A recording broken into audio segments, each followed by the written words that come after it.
What if Naruto had the 10 tails? Let's go. The most pressing question is, how will Naruto have the 10 tails sealed inside of him? And to that I say, sit down, grab some tea, and listen to the story of what if Naruto had the 10 tails sealed inside of him. Before this video starts, I do want to point out that I gave the 10 tails at least somewhat of a personality to make the story more enjoyable, unique, and interesting. So now, let's go. On the night of the original Nine Tails attack, or aka the day that Naruto Uzumaki was born, instead of having just the Nine Tails go on a rampage, Obito summoned the Ghetto statue and a little bit of every tailed beast chakra that he gathered along the way, and combines them into the 10 tails. It'll take some time until the 10 tails fully formed, and until Obito can absorb the 10-tailed beast. So Minato takes the chance and uses the Reaper Death Seal to seal the 10 tails. At first it seems like an uphill battle, one Minato alone could not win. However, in time of desperation, an old man lends Minato his strength, and helps Minato seal the 10 tails into Naruto. This old man, of course, being Hagoromo, the sage of the 6 paths. He couldn't let the 10 tails and Kaguya be revived again. Without him or his brother, no one could stand against his mother. Before Hagoromo vanishes again, he gives Naruto a little bit of his chakra to help him control the beast. Minato and Kushina still die in this what if, as they both sacrificed their lives and gave it their all to seal a tailed beast far stronger than the 9 tails. We now find ourselves in the Hidden Leaf village about 4 years after the 10 tails attack. Naruto got declared as the 10 tails jinchuriki by Danzo, and has been hated ever since then. The villagers hate Naruto even more than in the original story, and people have tried to even kill Naruto before. Of course, without success. Yet. Not only does the Hidden Leaf village hate Naruto, all of them do. All of the villages hate Naruto because most of the tailed beasts have had incidents where humans have died because of them. And since all of them are combined in Naruto, his hatred is as if taking all the tailed beast hatred and putting it in Naruto.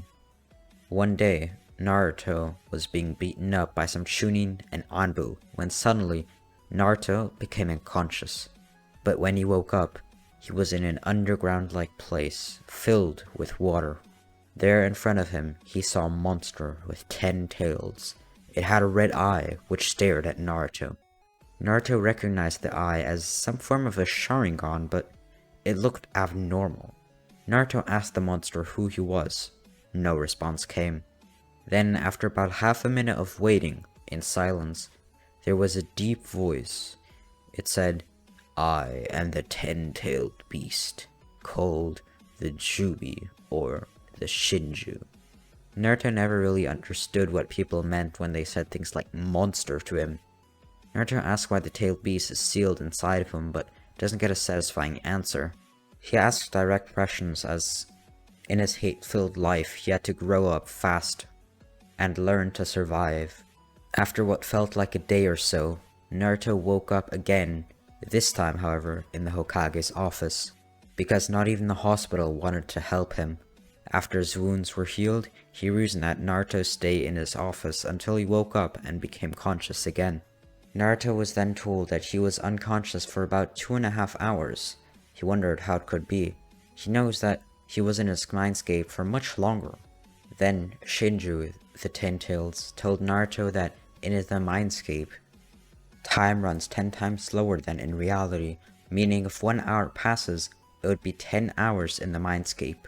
For Naruto, it was about 2.5 hours in real time, meaning it was more than a day for Naruto in his mindscape. Hiruzen is one of only 2 people who can at least stand Naruto, the second one being Ichiraku. So Naruto, thinking of Hiruzen like a grandfather, he told him about how he talked to the beast inside of him. Hiruzen was shocked, because in this story, Minato actually needed to make 5 8-trigram seals instead of 2 like in canon, because of the sheer strength of the 10 tails and its crazy amount of chakra. Of course, he was only able to make these because of Hagoromo helping him. So Naruto still being able to even talk to the Shinju, the 10 tails, is incredible. Naruto actually doesn't tell Hiruzen this, but Shinju gave Naruto a little bit of his chakra so that he could resist future bullies and other people that were trying to hurt him. Of course, even a little bit of the Ten Tails is a lot for a regular human, especially for such a young one. This power does make Naruto a little bit aggressive because of the bloodlust that the Ten Tails possesses. But with all the seals that were put on the Ten Tails, as well as Hagoromo helping, the Shinju's bloodlust was milded to a regular tailed beast's. We skip forward another 3 years after this incident. By now, Naruto has somewhat befriended the Ten Tails. This is mostly because she is basically the only person he can talk to, and the Ten Tails does kind of pity Naruto for his miserable life. The Ten Tails doesn't give Naruto any more power though, first of all, because Naruto can barely handle the bit of chakra he already got from the Ten Tails, and secondly, I don't want Naruto to be quite too OP early on in the story, so a little bit of influence from me there. Because nobody wanted to teach Naruto or let him borrow a scroll or anything, the Ten Tails started teaching Naruto a little bit of chakra control, mostly in his mindscape so that no one would see Naruto doing it, as that might arouse suspicion. And if he's already hated this much without doing anything, it could lead to more complications if Naruto actually trained. For Naruto, it was very easy because he had so much chakra, and although the chakra seals were stronger and there were more of them, the Ten Tails, with Naruto's help, was able to loosen the seals a little bit, making it much easier for Naruto to control his chakra, as the Ten Tails didn't have any will to interfere with Naruto's chakra. Therefore, Naruto had normal, if not even better chances as a regular shinobi. Naruto didn't really make any new friends though, but he is getting beat up much less than he used to because of his new power, as well as the third Hokage being more strict about such things after he realized how bad Naruto was truly treated in the Leaf Village. A day comes where Naruto personally asks Hiruzen if he can have a scroll. If possible, he would like to borrow the scroll of sealing. When Hiruzen asks why especially that one, Naruto just smiles and says, well, it's obviously because I want to learn the jutsus that my dad used. This absolutely shocked Hiruzen, because just like in the original story, no one except for the Hokage as well as the village elders and some high-ranking jonin like Kakashi knew about Naruto's heritage. Hiruzen agrees to let Naruto borrow the scroll of sealing for 1 day, but before he leaves to practice the jutsu, Hiruzen asks how he knew about Minato and the flying Raijin. Naruto answers that the Shinju told him about how he was sealed inside of Naruto, some things he knew about Naruto's heritage, etc. The Shinju also told Naruto about the Sage of Six Paths and Kagyo Otsutsuki, the legends from another planet that once roamed this world. Naruto heads off with the scroll of sealing, excited to learn the flying Raijin technique that his father used. Once he arrives at a quiet place where he can train, he opens the scroll and searches for 3 things particularly. First, the flying Raijin. Second, the Rasengan, which he was told was a very powerful technique that his father made. And last but not least, he was told by the Ten Tails to look for a jutsu called the Multi-Shadow Clone Jutsu. This is of course because the Ten Tails knows the secret to train dozens of times faster than normal, by just using shadow clones. Naruto will be able to master jutsus incredibly fast due to the crazy amount of chakra the Ten Tails has, meaning he will be able to make many shadow clones, making the training go even faster. The Ten Tails told Naruto to learn the multi-shadow clone jutsu first. He told him it was because it's the easiest jutsu of the 3. However, later the Ten Tails told Naruto to make as many shadow clones as he can and make them all train alongside with Naruto, and then Naruto should train as normal. When Naruto almost collapsed from exhaustion, he disbanded the shadow clones and noticed he had gained all of their knowledge and experiences. He thought he didn't understand how to do the jutsu, but some of the shadow clones were able to do it successfully, meaning he was successfully practicing the flying Raijin after 1 day of training with only a scroll, not even a real sensei. On the next day, before training, he made a shadow clone copy the scroll, word for word, image for image, so that when he had to return the scroll, he could still learn some jutsu. After just another 2 days, Naruto was able to do the flying Raijin consistently, and pretty fast at that. It was around this time when a certain Uchiha boy, who was the same age as Naruto, started watching him train. This was Sasuke. He was surprised to see Naruto train, since he was always said to be a lazy kid, but more often than that, he was just called a monster, a demon. Naruto wanted to hide his training, not only to surprise everyone, but also to prove everyone that he could become a shinobi as well, and even the Hokage. But without knowing it, Naruto was already achieved almost a genin level, strength-wise, because he always talked to the Ten Tails. His knowledge about the world, and especially shinobi, was good as well. Sasuke was shocked, but he knew that the boy, Naruto Uzumaki, was the only one in their age group that could rival Sasuke. He was excited to someday fight Naruto, if a friendly match in the academy, or a brutal one on the battlefield. Sasuke didn't care. He was determined to beat Naruto. About a week later, Naruto returns the Scroll of Sealing, but not without mastering the Flying Raijin and beginning to train his Rasengan as well. In the last 5 days, he had about a third of his shadow clones practice the Flying Raijin, and the rest, including himself, practice the Rasengan.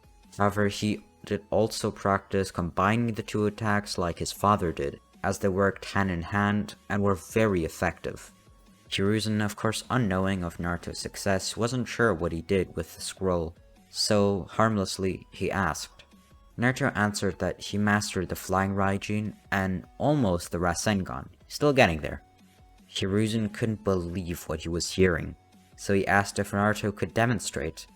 They went outside, and Naruto placed a bunch of kunai markers in different places around him, in various shapes, and started teleporting from one kunai to another.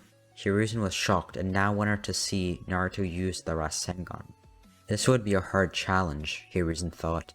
Naruto started making a Rasengan, but something was different. This time, Naruto had always made so many shadow clones that his chakra was spread thin amongst them. But now the Jubi power was all being formed into a single Rasengan. The Rasengan started transforming into a purplish sphere. This is of course a Bijudama.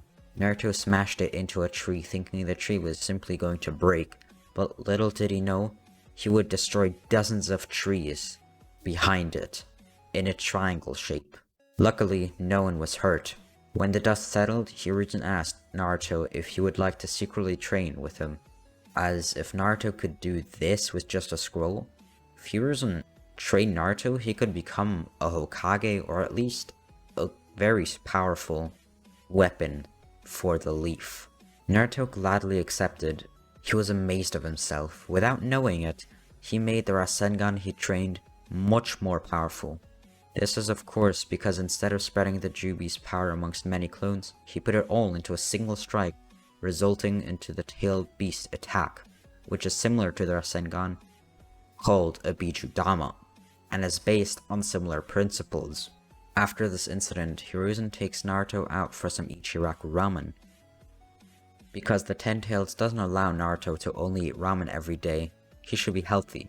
So Naruto is super excited about his lunch today, because he's only allowed to eat ramen on special occasions, such as his birthday. Hiruzen restated that he wanted to train Naruto, but it must be in secret. If anyone found out, they might not just bear hatred anymore, but also jealousy, and they would question the Hokage's decision, which could lead to total anarchy in the village. At first, Naruto could borrow some more scrolls and learn some better chakra control. The basics needed to be learned too. Then later, Hiruzen himself would train Naruto in person, sometimes even sparring with him, one-on-one. Here we find ourselves after another 2-year time skip. Naruto is much stronger than anyone his age, without anyone knowing, except for Naruto and Hiruzen. Naruto has mastered the Flying Raijin, the multi-shadow clone jutsu, to the point where if he wants to, Naruto can make over 1 million shadow clones with the help of the Ten Tails, as well as the Rasengan, and now being able to do the Rasen Shuriken, basically having perfected the jutsu his father was never able to. He also practiced using the tailed beast's power, and can now control up to 2 tails of Jubi chakra. This is just the cloak, so it is like if any other tailed beast gave it to him. Nothing special here. But still, 2 tails is more than 5 times more powerful than Naruto's usual self, so it is a huge power-up whenever he needs it. Naruto has a very close friendship to Hiruzen and has also met Asuma and Konohamaru a few times. Naruto's power level is high enough that it crossed through Hiruzen's mind that Naruto could join the Anbu Black Ops. Naruto is powerful enough, and he also has a close relation to the 3rd Hokage. However, Naruto refuses as he wants to live a normal life, modest life. So he decided to first go to the academy to make some friends. Hiruzen understands Naruto's decision, but also explains that Naruto could be a completely secret rank that only the Hokage knows about, but that would be for the future. From this day on, Naruto is allowed to go to the academy. Naruto was told that he shouldn't show people his true strength, but still keep training. By the way, Hiruzen said this. Naruto's teacher is of course Iruka, but as in the original, he is unaware of Naruto's true strength. Naruto goes into the academy and aces every single test he gets, though Iruka is told to keep that a secret else it could raise suspicion. Naruto is not particularly friends with anyone in the class, so Naruto tells Hiruzen he wants to go to the academy in the same year as Sasuke, as right now, he'd been going to the academy a little bit earlier. Because Naruto is already 9 years old, so Sasuke is also, meaning the Uchiha massacre already happened. Sasuke is almost as gloomy as in the original series. However, Naruto and Sasuke have grown a rather close connection in the past years. Naruto is hoping to get on Sasuke's team, well, when they become Genin. That was one of the reasons he wanted to be in the same year level as Sasuke. One last time skip. Another 2 years later, we find ourselves in the academy, with Naruto, Sasuke, and sadly Sakura as well. Naruto and Sasuke become even closer. By the way, that was a joke. I'm not gonna bash on Sakura in this what if. She's alright. She's fine. Naruto and Sasuke become even closer. Sasuke knows Naruto trains in his free time, but he doesn't know that he trains with the Hokage himself, becoming incredibly powerful. Over the years, Hiruzen has also helped Naruto control more of the Jubi's chakra, and the Jubi does agree since he doesn't have any prejudice against Naruto. So Naruto is actually able to control some of the Jubi's chakra without having to going on a rampage, which is really good because if he ever did go on a rampage, the hatred for Naruto would grow universally, which then would likely result in a full force attack to kill and end Naruto's life. Naruto is actually only allowed to use the power that he needs for something whilst he is in the academy, so he won't hurt anyone else. Because at Naruto's level of strength, not even the teachers could stop Naruto if he went on a rampage, even if they wanted to. Naruto always tries to get the exact same score as Sasuke on any test that they get, as to not break their friendship. Because of course Sasuke does have that will to become the strongest and best at everything, so his close friend being better would not be great. Whilst they do have a friendly rivalry going on, Naruto, as well as, some of the teachers, want to prevent it from, becoming a real rivalry, if you know what I mean.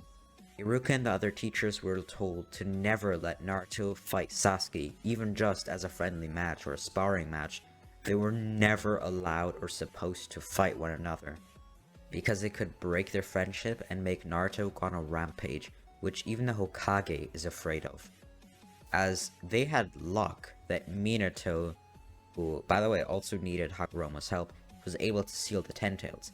Anyone else would have no chance. Even a seal master like Jiraiya could not even come close to controlling the Jubi. Even though Naruto is thought of as tied with Sasuke in power, meaning he is a prodigy still, nobody in his class except Sasuke himself actually likes Naruto at all. Even Hinata is a little bit afraid of Naruto, because of all the stories she's heard of the monster that lies inside of Naruto. In the academy, they get kind of a crash course on monsters. With that, I don't really mean fictional monsters, but a little bit of information about the tailed beast, and of course they are told that all of them and all of their power and bloodlust lies inside of Naruto, which is not good for his reputation at all. On the day of the passing exams to become a genin, Naruto and Sasuke pass with flying colors, of course, but Mizuki doesn't allow that to stop him and his plans. Mizuki tells Naruto to steal the scroll of sealing, although Naruto knows that's a lie, but Naruto still steals the scroll, looks through it, and pretends to train with it, waiting for Mizuki to come and try to steal the scroll from him. Mizuki finally arrives and throws a shuriken at Naruto, and when Iruka is about to stop the shuriken and save Naruto, Naruto teleports behind Mizuki and pins him down in a heartbeat. Iruka is shocked, but before he can speak to him, Naruto teleports to the Hokage's office and tells Hiruzen what happened. Hiruzen suspected something like this would happen and felt Mizuki's evil intent before, though couldn't do anything without concrete evidence. Mizuki is now sent to prison, and Naruto is officially a genin, as he did technically actually pass the exams, but this was even more of a test and proof once and for all Naruto is more than capable of becoming a genin. Now comes the introductions for Team 7. Sakura Haruno, I want to protect the one I love and be with him forever, glaring at Sasuke. Sasuke says, I need to revenge my clan by killing a certain person, but I also need to surpass someone in strength. Then it's Naruto's turn, and he says, I'm going to become the strongest shinobi to have ever lived, and I'm going to become Hokage and prove to everyone that jinchuriki and quote-unquote monsters are people too. That speech somewhat reminds Kakashi of Obito's dream, but thinks nothing of it for now. Kakashi tells everyone about the bell test and tells them not to eat before the test, else they will definitely vomit. That scares Naruto a little bit, but he's determined to do whatever it takes to achieve his goal. On that same night, Naruto hears a deep voice. Your teacher lied. You should eat, else the test will be harder to pass.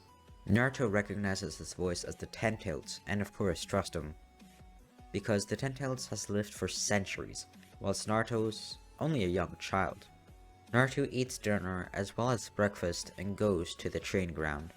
The three genin are waiting for Kakashi when he suddenly pops up out of nowhere. They ask him where he had been, and he replies, well, you see, I was lost in the ways of life.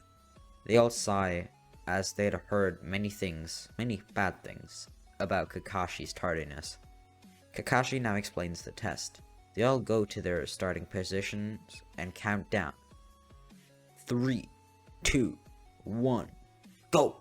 Naruto immediately grabs Sasuke and Sakura and teleports them into the forest, using his flying Raijin that he previously set up before Kakashi came, as they had a little bit of time, as of course Kakashi was late. Naruto explains that the key to passing the exam is through teamwork, and getting the bells is basically impossible from a high-ranking Jonin. And never mind that, it's unnecessary to pass the exam. Sakura doesn't want to believe Naruto and tells Sasuke that Naruto just wants to distract them so that he can get the bells for himself. Sasuke disagrees and says that Naruto is probably right. It would make sense too. There's too much evidence proving he's right. First of all, have you ever seen a 3-man team with only 2 genin and 1 jonin? Of course not. Second, there's no way a mere genin can beat a high-ranking jonin like Kakashi, or even be expected to. Sakura nods, agreeing with what Sasuke said, even though it was basically the same thing that Naruto said too. They hatch a plan on how to work together to take Kakashi's bells. Kakashi at this time is getting curious. Why has none of them attacked me yet? Full 10 minutes has passed, but none of them have shown themselves, when all of a sudden, Sasuke yells, "Fire style! Fireball Jutsu!" Kakashi jumps up into the air. At the same time, Naruto throws a kunai at Kakashi, and Sakura jumps up and goes in for a punch, so that Kakashi can't dodge the attacks anymore. Then, unexpectedly, Naruto teleports to the kunai using the Flying Thunder God technique, and snatches the belts from Kakashi. Naruto was so fast, the only person who was even able to see Naruto, even barely, was Kakashi himself. Naruto was so fast, Sasuke and Sakura did not even see Naruto move. Naruto now has 2 belts. He seemed to stay in place, and suddenly 2 belts dropped in his hands. Kakashi asks what he's going to do with them, just to see how this develops. Naruto throws one to Sakura and one to Sasuke, now having none himself. Everyone looks surprised, and Naruto tells them that in the shinobi world, those who break the rules are scum, yes, but those who betray their friends are worse than scum. Kakashi fell to his knees, almost shivering. How could he know that? Naruto looks at Kakashi for approval, and Kakashi mutters, yes. Kakashi tells them they all passed, and says that the key to passing the exam was of course with teamwork, and taking the belts was an unnecessary challenge. He asks which one of them figured out the secret to passing the exam, and which one made the strategy, and Sasuke and Sakura simultaneously say, Naruto. They all look at him very surprised. Kakashi dismisses them, but tells Naruto to stay behind, for a little chat. Naruto asks his sensei why. Naruto needed to stay behind. Kakashi asks, how? How what? Naruto responds, how did you take the belt so fast? That was Jonin level speed, if not even more. How did you pull that off? It was easy. I just used the Flying Thunder God. Specifically speaking, the Flying Raijin technique. A little more advanced, you know that, right? That's impossible. Only the second Hokage, its creator, and my sensei, the 4th Hokage, was able to use that technique. How could a mere child, a genin, use that? Or even know what it is? I am Minato's son after all. How do you know that? Who told you? Fine, I'll tell you. The Ten-Tails told me. You know, the tailed beast inside of me? He and I have been talking and training a little bit together. How is that possible? The seal should stop you from talking or even seeing the tailed beast. Never mind training with him. Well, it doesn't. But he's not as mean as everyone says. He's actually pretty kind. You're just like your father. Kakashi sighs. They keep talking for a while and actually have a pretty good time, when finally Naruto goes to the Hokage to tell him he passed the exam. As he is the only one Naruto can talk to, well, that is human. Hiruzen isn't surprised at all because Naruto has actually done the belt test with Hiruzen himself, and Hiruzen knows how powerful Naruto truly is. With insane speed, by using the Flying Thunder God, and battle smarts, Naruto is likely able to outsmart all Chunin, and maybe even some Jonin. You gotta remember, Naruto is only the canon 12 years old, just became a genin, and is already this powerful. So, Naruto is officially on Team 7 with Kakashi, Sasuke, and Sakura, and himself of course. They do their D-rank missions and are now about to meet with Hokage to get their first C-ranked mission. When Team 7 meets Tazuna the bridge builder that they need to escort, Tazuna frowns, since Naruto as the Ten-Tailed Jinchuriki is famous, or rather, feared/hated, in every village, no matter what size. Tazuna is extremely upset and asks if a different team can escort him. How could a monster like him ever become a shinobi? Tazuna asked, disgusted. Naruto was about to pull a kunai to prove Tazuna wrong, but before he could, Kakashi just says, trust me, they're an exceptional team, and combined they have the power of a Jonin or more. Naruto relaxes his hand and tells everyone he is leaving for the day, secretly wanting to train instead of sitting around and not doing anything productive. Naruto suddenly vanishes and Tazuna just thinks to himself, boy, I really underestimated him. Naruto did want to show off a tiny bit. as he of course also has an ego like a normal person. On the next day, they go off on their mission. Naruto sees the puddle on the road when he clearly knows that it hadn't rained for at least a few weeks. Naruto throws a kunai at the puddle. The two demon brothers jump out, but before they could do anything to hurt the bridge builder, Naruto ties both Chunin to a tree that was next to the puddle. Naruto asks why they were trying to kill the bridge builder, but they refuse to answer. Naruto puts them under a very strong genjutsu, which makes the demon brothers feel themselves being stabbed and tortured for an hour straight, when in reality only a few seconds pass. This is similar to the genjutsu Itachi used on Kakashi, by the way, so it does also have a little bit of that time dilation, torture kind of feeling. By the way, he does this not with a Sharingan, as of course he doesn't have a Jutsu, but he uses an ability that the Ten Tails possesses, as the Ten Tails does have the Rainy Sharingan, so he does have some of the abilities of the Rainy Sharingan.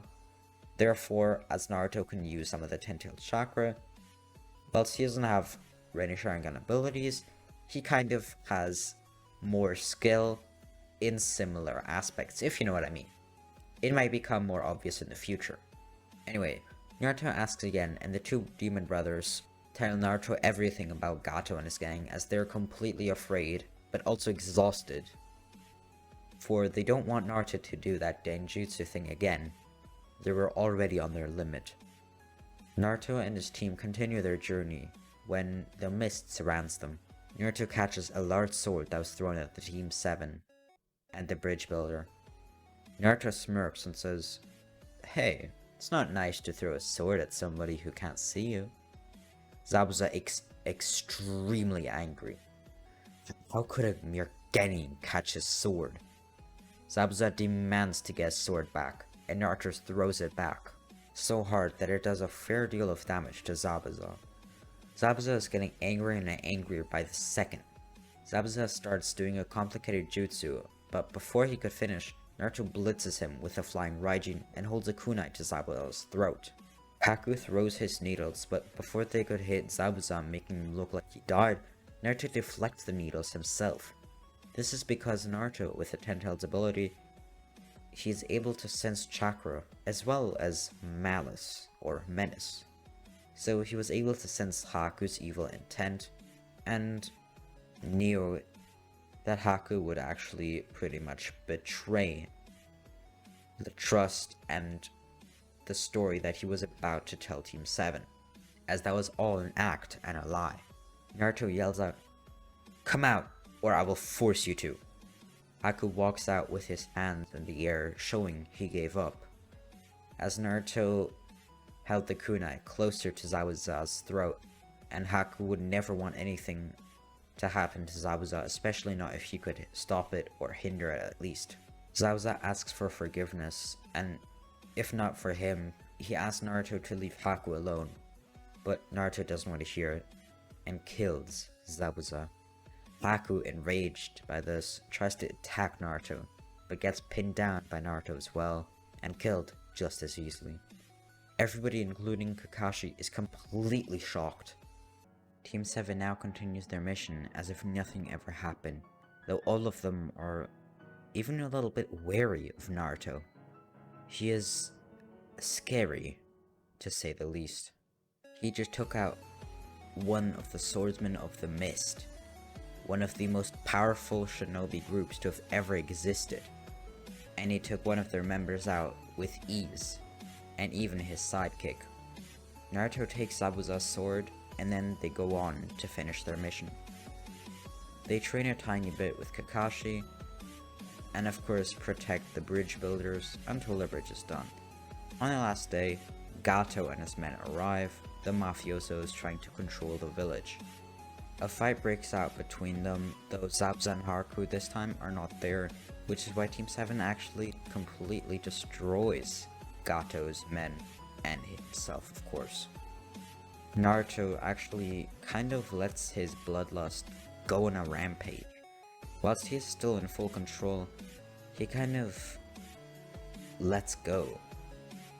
He's in the zone, you could say.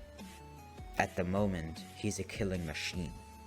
He's so good at what he's doing, he reminds Kakashi of his younger self, and makes him even worry about if Naruto is gonna be the same as Kakashi. But he is a monster after all, so kind of makes sense, but at the same time, it doesn't. After doing that,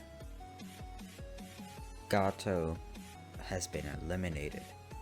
However, Tazuna and the other bridge builders are still a little bit frightened. To be honest, very frightened of Naruto. However, since he did play a major role in saving them, and even defeated a major swordsman, they feel like they have an obligation and guilt to trip themselves into calling the bridge that they just finished building the Great Naruto Bridge, as it was now going to be called that from this day on. Team 7 now goes back to the Hidden Leaf Village. Kakashi actually tells Team 7 about the Chunin exams earlier in this timeline, because Naruto has shown immense power, rivaling that of its Jonins, and Sasuke and Sakura can work good in a team too, though of course Sakura being the weakest link, but that's for now. That may change in the future, who knows. And of course Sasuke does have the Sharingan, which will allow him to get much stronger, especially if he develops it correctly and learns how to use it properly. Team 7 now does some extra training to prepare themselves for the Chunin exams, and Hiruzen actually had to think about, well, allowing Naruto to participate in the Chunin exams. It would look bad, though, again, he kind of had an obligation to, and a good reason too, as there was basically a law that said that every single person in the Leaf Village has the right to become a shinobi and to do all the necessary tests. By the way, this doesn't apply to like rogue shinobi or criminals, normal citizens, which Naruto is. He's not a criminal, he was just born in the wrong place at the wrong time, and then had the 10-tailed seal inside of him, which is why everyone does hate him. But anyways, now the training period, whilst it wasn't that long, it is now over. Some minor tests before the actual Chunin exams were put on the Genin, mostly now talking about Team 7, who are very new to this whole shinobi thing, so they just needed to know if they're actually prepared, and yes, they're definitely prepared. They all passed the tests best they could, as they were more of psychological tests rather than strength, but yes, they were passed flawlessly. So now the actual Chunin exams begin. Of course, the first thing being a genjutsu, but that's not actually part of the exam. That's just a pre-test, a prerequisite you could say, to actually enter the exam, and Naruto sees right through it. As with the Jubi's power, he's pretty good at sensing and making genjutsus, almost as if he had a Sharingan. Anyways, the first test, which is the written exam, now begins. It's pretty easy, as Team 7 does have the perseverance and mental power to stick around for the 10th question, as it doesn't matter if they got anything right. However, Naruto do having quite some knowledge and reading through a lot of scrolls, he gets right about 6 answers out of the 9 that he was given, which is really, really good. In comparison, Sasuke got about 7. Then, Anko, another Jonin, jumps through the window and introduces herself, tells everyone to gather at the Forest of Death, and then they finally begin the second exam. The second exam is of course the Forest of Death, where they have to get one team scroll, eliminating them. It's almost like a free-for-all battle, but in teams of 3, they're normal getting teams. Team 7 gets the scroll and gives it to Sasuke for him to carry around. When they run into the forest, they immediately go forward and then turn to the right at about a 45-degree angle diagonally. They thought that they should pick a route that's unpredictable for others, as a lot of people aren't going to go to the sides immediately or run straight forward, not something like they did, since it is basically not a good route, which is why no one will expect it. So it's a bad strategy, but since no one expects it, it's a good strategy, if that makes sense. Then Naruto uses about 3 of his shuriken and kunai and throws them around trees, picks them up with one hand and then teleports to the next one and throws the one after that. So you're basically in a constant state of teleportation, moving, and going around. He encircles the whole of Team 7 in less than a second at a 50-meter radius, which is insane speed. He also searches for enemies and, of course, attackers. He spots what looks like a weak team, and it is the Sound Team. Naruto tells his 2 teammates, and they engage in a fight. Naruto, not having to worry about the scroll, and while keeping it safe, Naruto goes in with his shuriken, throws the kunai as he uses the Flying Thunder God technique, and even uses a very powered down version of the Rasengan, because he doesn't want to hurt or even kill anyone, so that'll just kill his reputation even more, and he doesn't want that. It's already very bad. He's fighting for them even to barely accept him, so if anything were to happen on his part, it would be bad. But Naruto was able to fight the 3 Sangenin on his own, but then Sakura helps, which makes it a little bit easier, as of course the more fighters and teammates Naruto has, the easier the battles are gonna be. Sasuke stays in the back as he cares for keeping his scroll and actually winning this exam. However, while Sasuke is just focusing on the fight in front of him and watching it, a girl walks up to him from behind and talks weirdly. Then Sasuke jumps up as he felt a kunai scrape his face. The girl was oddly laughing, or rather giggling, and very much so smiling. Do you wanna join me? Or do I have to take your body by force? As the girl said that, the creature, or the person, whatever you want to call it, transformed from a young girl into a middle-aged man. This was none other than one of the legendary Sannin, pupils to the 3rd Hokage, Orochimaru, who turned against the leaf a couple of years ago. The man stretched out his neck, elongated it into what looked like rubber, and tried to bite Sasuke on the neck.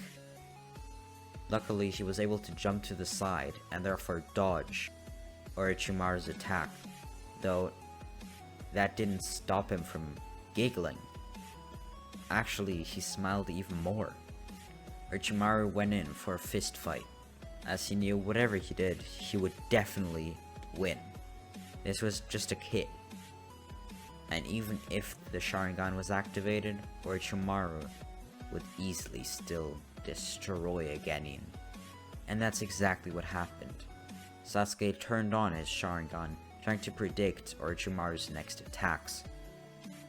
Meanwhile, Naruto and Sakura have now gotten the scroll and tied up their Genin opponents, and now see Sasuke engaging in a battle and try to help him. Now it's the 3 Genin of Team 7 versus Orochimaru, a legendary Sannin. Still not a fair fight, but much better than a mere seconds ago. Naruto being a little bit angry that someone attacked Sasuke, his almost basically only friend, especially only friend his age. he used some of the Ten Tails chakra. Of course, it was controlled. Don't worry. But definitely some chakra usage of the Ten Tails. Naruto was also not holding back with the Rasengans and Flying Thunder God technique at all. Orochimaru was actually being somewhat overwhelmed and skinned himself. Then he went into serious mode. Not fully serious, but these three genin were putting much more of a fight up than he thought they would, which scares him a lot, though he still wants to carry out his mission. And now it's actually using much more of his full force to fight 3 mere genin. However, it is what it is.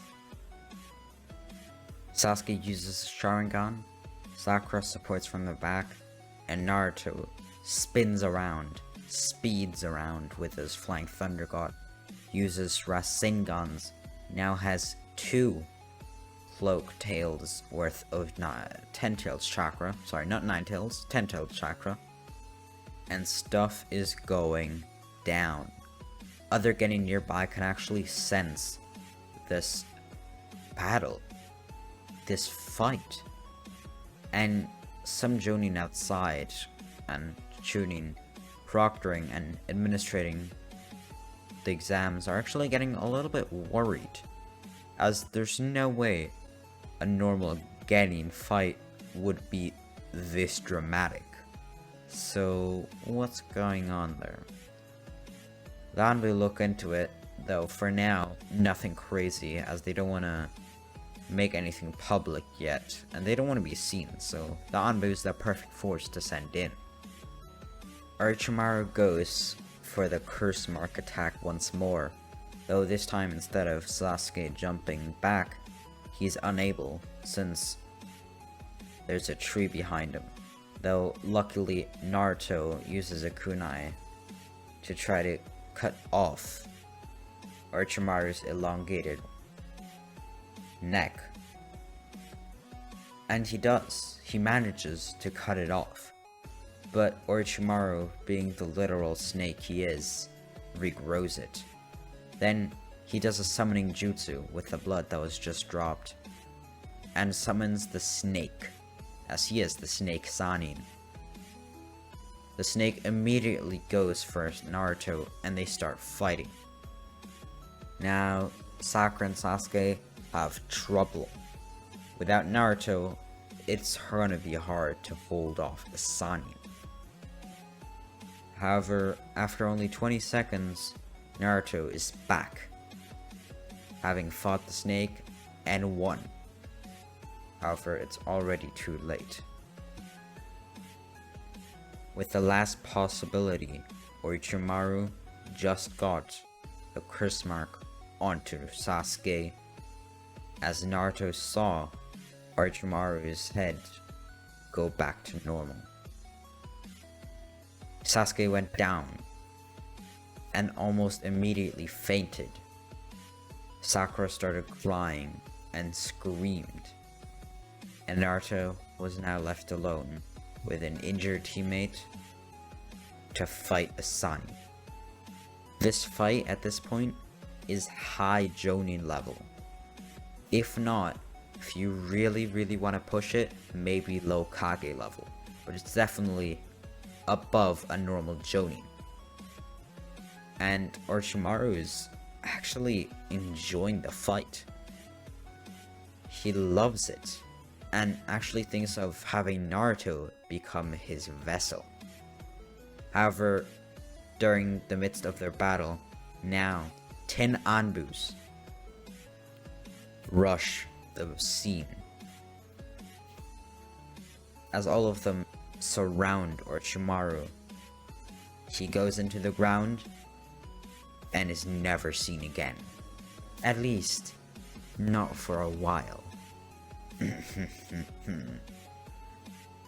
2 of them attend to Sasuke and bring him somewhere, unclear for now.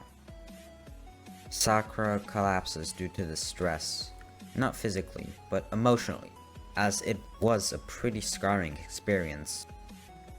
And Naruto, the tough fighter that he is able to bring the 2 scrolls that they got to the tower, therefore passing their team. With an injured and a passed out teammate, Naruto finishes for them, and therefore Team 7 still manages to just slimly pass the second exam. And they actually passed pretty quickly. They still passed on their first day of the exam, and there's 2 more days, so they will have a little more time to recover from this, though it'll likely take more than 2 days, so it won't be good. So, by passing the second exam, they're now through to the finals. However, since there is a lot of contestants this time that made it through, there is actually gonna have to be held kind of semi-finals, if you want to call it that. They're preliminary rounds, something between the second and third round that wasn't really planned, though it's gonna happen. One-on-one fights, meaning half the contestants are gonna get out. Now, this is not great, as Sasuke, Naruto, and Sakura had 3 days to recover from their incident and fight with Orochimaru, and have been under close watch by Anbu and really everybody, except for the students and other genin. They didn't really know about what happened, but the others, they definitely did. There, Naruto met Gaara, who was said to have been born a little bit earlier than Naruto and actually inherited the one-tailed tailed beast, though lost some of it after Tobi, also known as Madara, took parts of every tailed beast and combined them into the 10 tails on the attack of the 10 tails, aka Naruto's birthday. And then it was sealed into Naruto. So Gaara is not as crazy as in the canon series. He actually can get some sleep, he can interact with people, and has never really gone completely rogue, or rather on a rampage, I should say. Of course, people still treat him as at least somewhat of a monster, and not a lot of people like him. They don't get on with him too well, and he's not quite as powerful as in the canon. He's still really strong, but not quite as strong as in canon. So, you could say he's just more human, as he's not being controlled by the One-Tailed that much.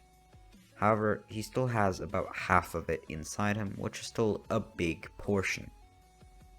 As the One-Taileds had been taken advantage of a lot, since he isn't the strongest tailed beast, Tobi thought it'd be easier to get a lot of the One-Taileds and then less of 7, 8, and 9 tails, though of course he was able to get the full 9 tails.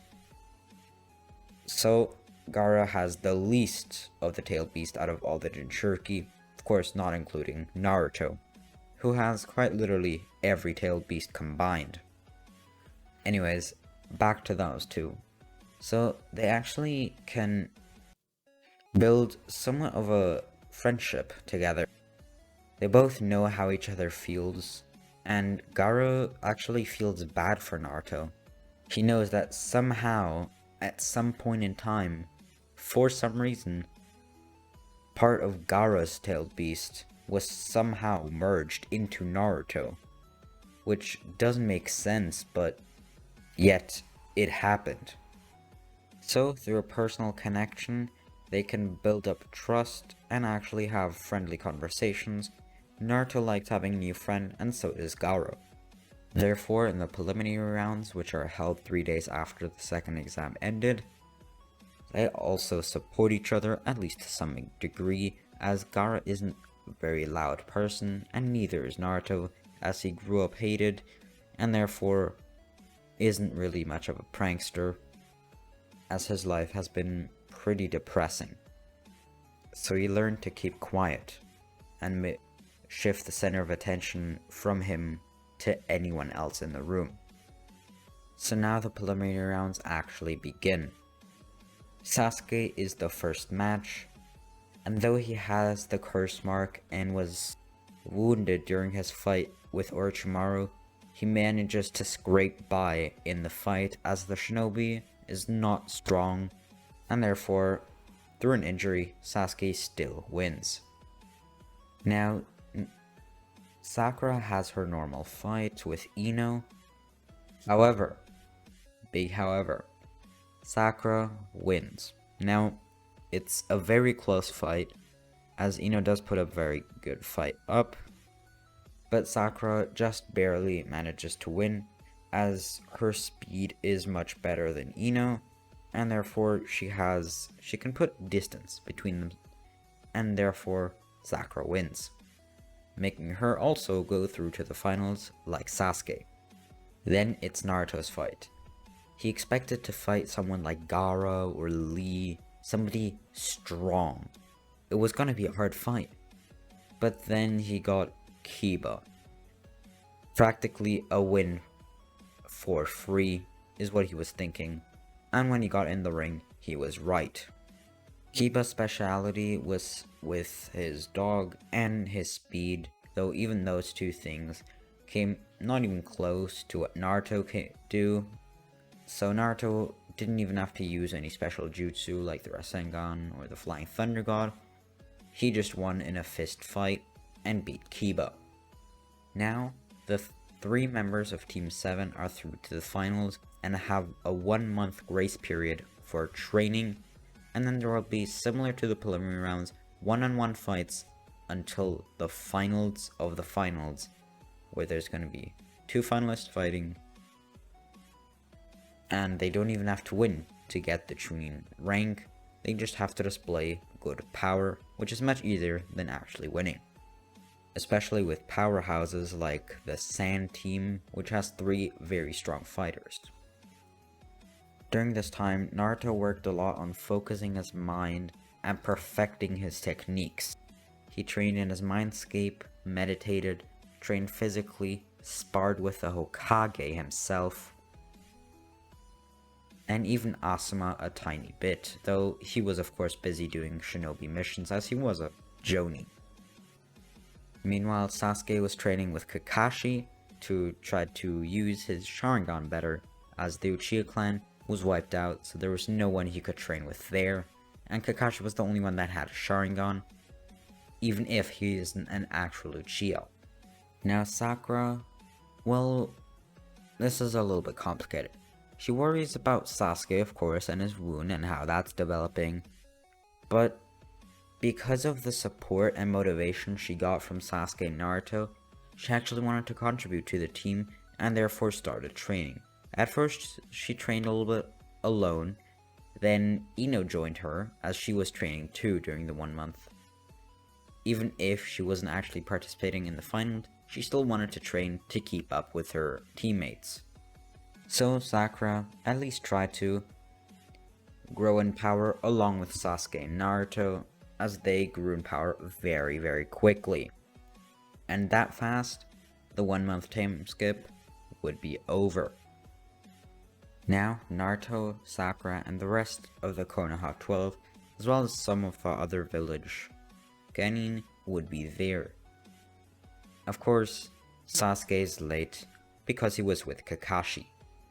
The Kazekage who's watching is just telling them to delay the battle, as it's for sure going to be interesting. 2 prodigies fighting, and it could even be an even match, which would make it even more interesting, and would definitely display the power of the new generation. So they delay it, and at first have Naruto's battle. Naruto is fighting Neji Hyuga, also a prodigy whose Byakugan abilities are very powerful, but sadly was born into the branch family. However, even through that hurdle, he still managed to get very powerful and became a prodigy. He's telling Naruto that he's a monster and he could never be so powerful like him. But Naruto was about to prove him wrong, very much so. Without even hesitating, as soon as the battle started, whilst Neji was powering up his Hyuga shinobi tactics and eyes, Naruto was talking to the Ten Tails and basically telling him it's on. This is gonna be a fight. And Naruto is gonna overpower Neji in every way he can. Just cause why not? Naruto immediately pulls out 5 kunai and throws them around themselves in a circle for much more mobility, then turns on 2 tails worth of chakra cloak. By the way guys, Naruto does not train with Jiraiya in this month. I just want to say that. No Jiraiya. Naruto tries to blitz Neji, but he just barely dodges. And then Naruto starts teleporting all over with the Flying Thunder God technique. And the audience, as well as Neji, is in sheer shock, in awe. How the hell? Some of the shinobi in the audience are even having flashbacks of the 3rd Shinobi War. And think of the 4th Hokage, when he fought with a sheer speed that was like that of a god. Naruto now was trying to hit as well as fake attacks from all possible directions and actually rethrow some of the kunai to change the direction and the way he teleported so that it was still not foreseeable with the Hyuga Eye, because of course Neji was throwing hands all around him with the Hyuga technique, but Naruto was just too fast. He hit him from the back and 1 second later from the front, then on the shoulder, then on the head, then kicked him in the side. He was moving around so incredibly fast. You could almost compare it to a few gates open, maybe 2 or 3 of Rock Lee, who specializes in taijutsu. So Naruto even coming close with this amount of power is insane. Guy is marveling at his incredible taijutsu and thinks of even making him his student, because if he learned the 8 gates, he could probably become one of the most powerful shinobi ever, and probably the best user of the 8 gates.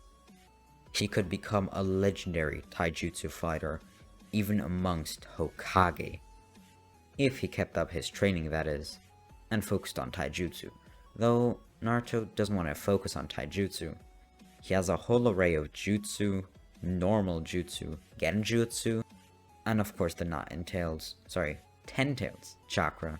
So taijutsu, whilst it is good, he doesn't want to focus on it too much, as he did inherit it pretty well and has it from birth pretty well developed. So after only 30 seconds of his taijutsu moves, Naruto absolutely annihilates Neji, hits him to the ground, but as Neji doesn't want to give up, Naruto knocks him out with a swift punch to the face, which is completely allowed in the competition, and therefore Naruto's win is secured by knockout.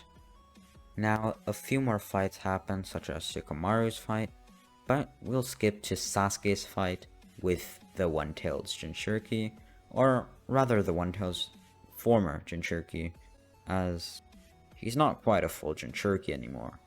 But anyways, their fight now begins after a delay of quite a bit, which is uncanny. At the beginning of their fight, they seem evenly matched.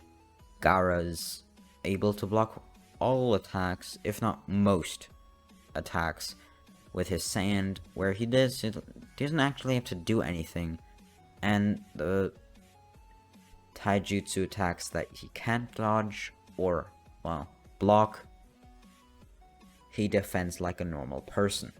As you gotta remember, his chakra control over sand is not as great as in canon, because a lot of it came from the One-Tailed Jinchuriki.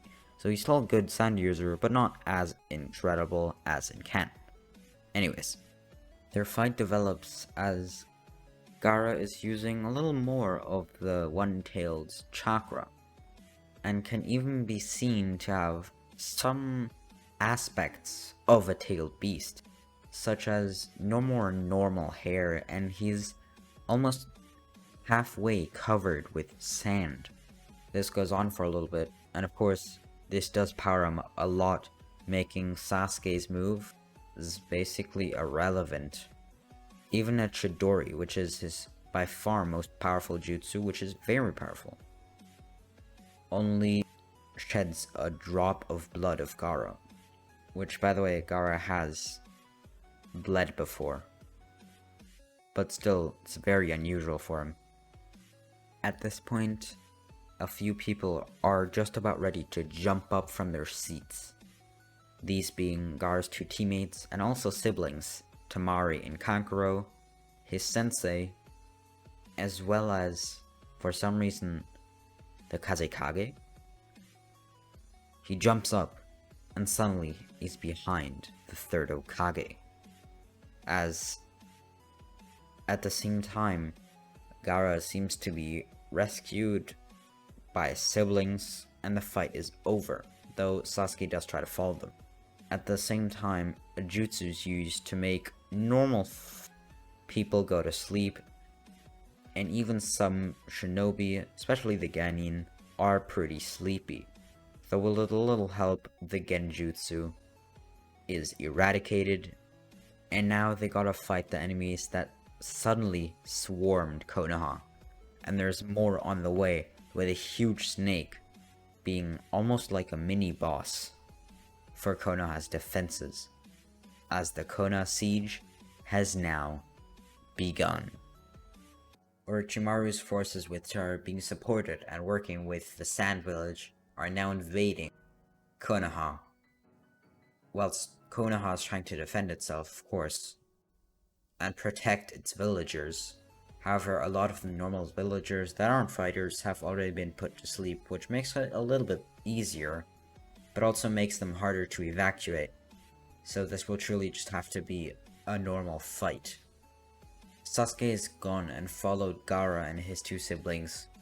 Meanwhile, Naruto is waiting to see how the battle of the Hokage and the mysterious Kazekage will develop. And soon, Orochimaru's 4 companions build up a barrier and he starts fighting the third Hokage. At this moment, a few Anbu appear of Konoha to try to help, though they can't break through the barrier. But then Naruto goes up there. It's really tough to go through the barrier. However, he manages to throw a shuriken through, right in front of him. However, it is still on the other side of the barrier, and therefore he can use his Flying Thunder God technique to teleport to his kunai, and therefore he's now inside. Orochimaru and Hiruzen, who are fighting a tough one-on-one battle, haven't yet noticed him, so he tries to sneak up on Orochimaru to get back at him for what he did to Naruto's one and only friend, Sasuke.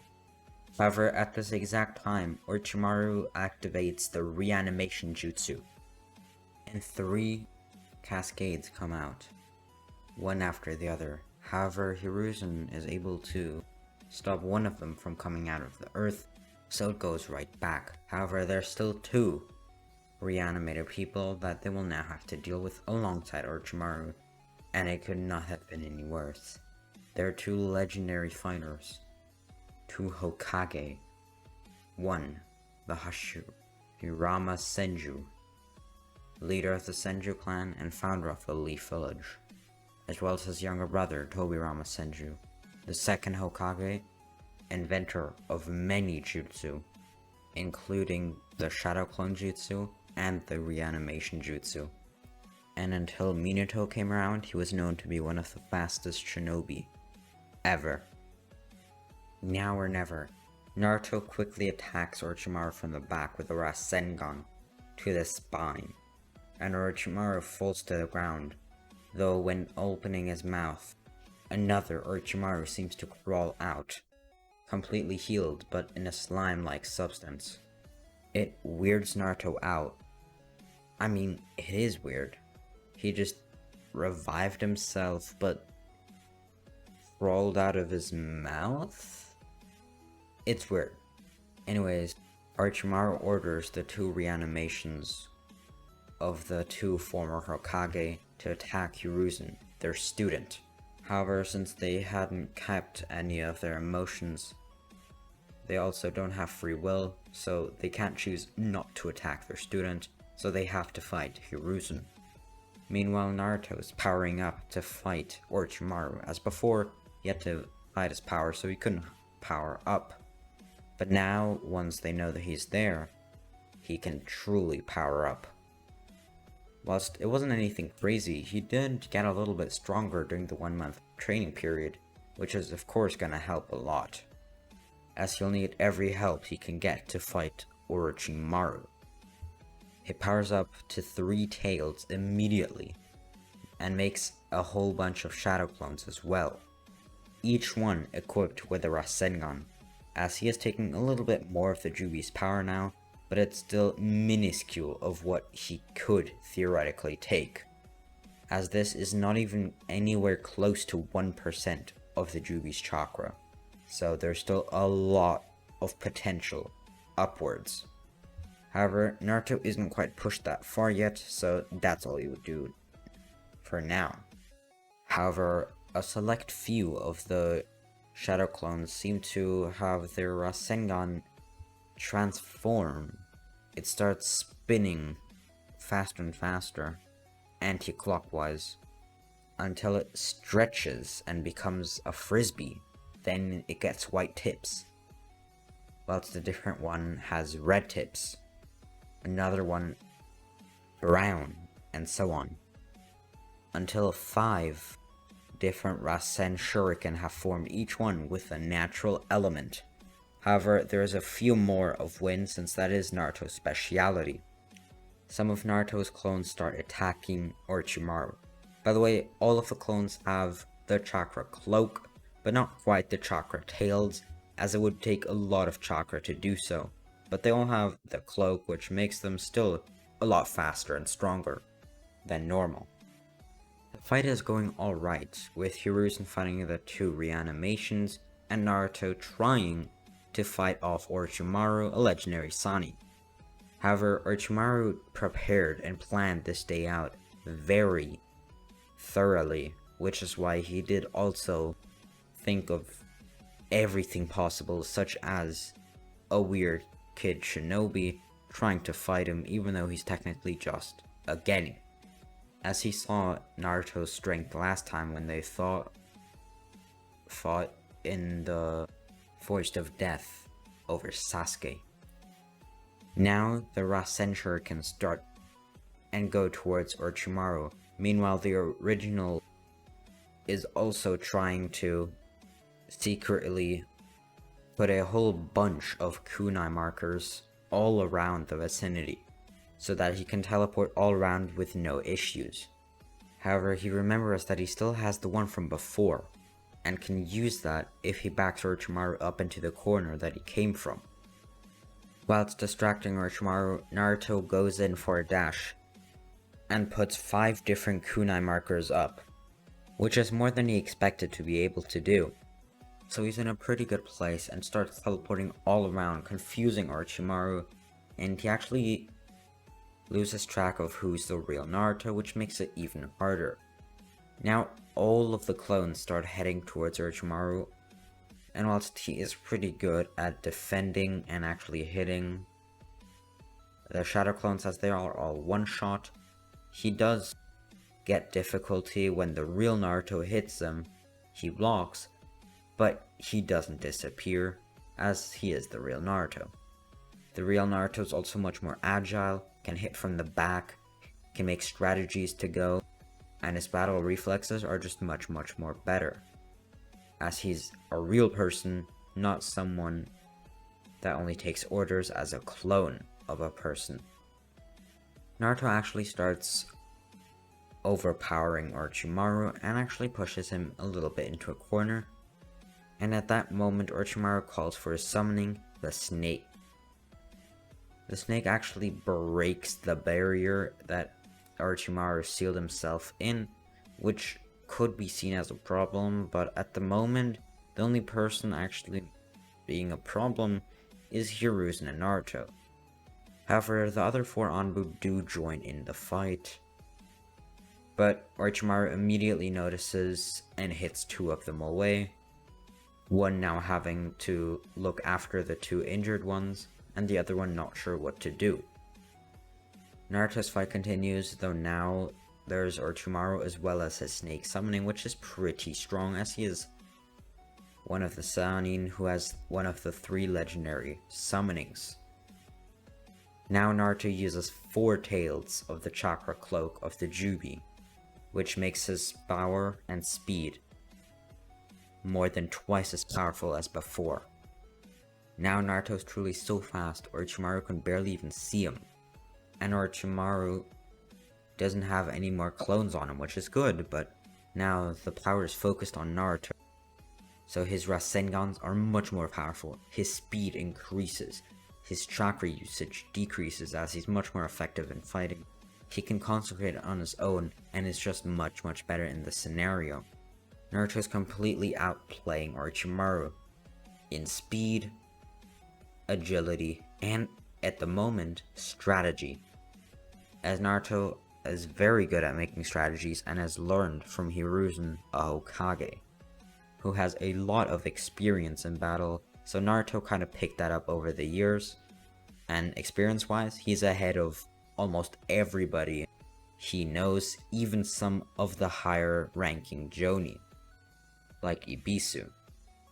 Even when the snake summoning joins in, Naruto still outspeeds both of them, as the snake can't do much at the moment, as because of its size, it's not agile, so it can't compete with Naruto. Naruto's Rasengan are getting incredibly powerful right now, as he's using more and more chakra in his attacks, not just his speed. His Rasengan right now could be compared to 10 of those before, and he's using them smarter and faster than ever before. However, this also is due to some of the rage that he has at the moment for Orochimaru attacking his teammate, and now also his grandfather figure, the Hokage, which is also really important for Naruto because he's the one that protects him and runs the whole village. At this point, Naruto does send 3 shadow clones of his to help out Hiruzen, though he actually almost now finished defeating the 2 former Hokages, as they are just reanimations, so they're not at their full strength. However, the 3 shadow clones do help a tiny bit at finishing them off. Now they're unsealed, and Hiruzen is free to fight the actual Orochimaru again. However, he sees Naruto, basically student, fighting against Hiruzen's student, one of the Sannin, which is incredible, as Naruto is only 12-year-old, a genin, yet he's competing on a Kage level battle. This is incredible. Insane even. Even prodigies like Kakashi could not compare to something like this. However, even though Naruto seems to got it, Hiruzen still helps him out, as this is not a joke or a friendly match. It's almost a war. It's a battle, definitely. And even brings back some of Hiruzen's flashbacks to the 2nd and 3rd Shinobi War, which he played a big role in, especially the 2nd, as the 3rd was mostly done by Minato, though of course Hiruzen still helped a lot too, being the Hokage and all. So now they try to finish off Orochimaru, and they're actually on the upper hand. When the 4 subordinates that built and made the purple looking barrier come back and try to help Orochimaru in his battle, as they see that he's currently losing. They aren't crazy strong, but they aren't weak either. They're at a probably high tuning level, which is still pretty good, and helps out Orochimaru at least in some way, as he is able to recover slightly and heal his wounds, as in a 2v1 battle he can't really take time to heal, as even a single second can't be spared. However, Naruto makes quick work of the 4 quote-unquote weak shinobi and packs them up in a neat box, handing it to Orochimaru, then kicking his legs and punching him in the face, making him fly back a meter. 3 feet if you're American. Then Hiruzen helps out in the combo, and they keep on attacking Orochimaru till he's finally on the verge of collapse as he's used most of his chakra and is just thinking of ways to escape at this point and abolish all of his plans, as it's clearly not working. Naruto helping Hiruzen was simply too strong. That wasn't calculated in the plan completely. It was calculated that someone was going to help Hiruzen, of course, but not someone this powerful. He was fighting Kage level fighters after all, and winning at that. And of course, he had the Ten-Tailed power, which is feared and known amongst every shinobi and their mom. Orochimaru thinks of a quick way to escape, which is use an Earth-style disappearance jutsu where he basically goes into the Earth, similar to how Zetsu does it. And while he's halfway, Hiruzen grabs him by the shoulders and tries to pull him up again, whilst Naruto is trying to attack him, and Orochimaru has only his arms to defend as he's stuck in the ground and can't move his lower body. And since he has to block Naruto's attacks, he can't do any more jutsu, so he just needs to wait, I guess? Or he's doomed. Naruto makes another shadow clone as Orochimaru's 4 henchmen are now slowly coming back to consciousness and want to help their master. The one shadow clone isn't enough and they deal with him after 30 seconds as they aren't at their full power anymore and Naruto is pretty strong, even yes, his shadow clone. They try to attack Hiruzen to let their master pass through the earth. The Naruto stops attacking Orochimaru and now goes for the 4 henchmen. However, that gives Orochimaru a slight chance to attack Hiruzen and then is able to fulfill his jutsu and disappear. After that, all of Orochimaru's henchmen retreat too, as well as the Sand Shinobi. However, Hiruzen is actually hurt. He is bleeding a little bit. Not crazy, but his arm is broken and his chest is somewhat bleeding. However, luckily it's not going to be a fatal wound, as of course even a smaller wound for an old man like Hiruzen can be pretty dangerous, but it's going to be fine for now. However, at this point Naruto sees and notices a completely different chakra. Not any of the enemies, but Gaara, the One-Tailed, who's still fighting Sasuke, or at least Sasuke is trying to hunt down Gaara to finish their battle. He went along with, well, rather not along, but Sakura and Shikamaru followed him, and therefore are now trying to help him.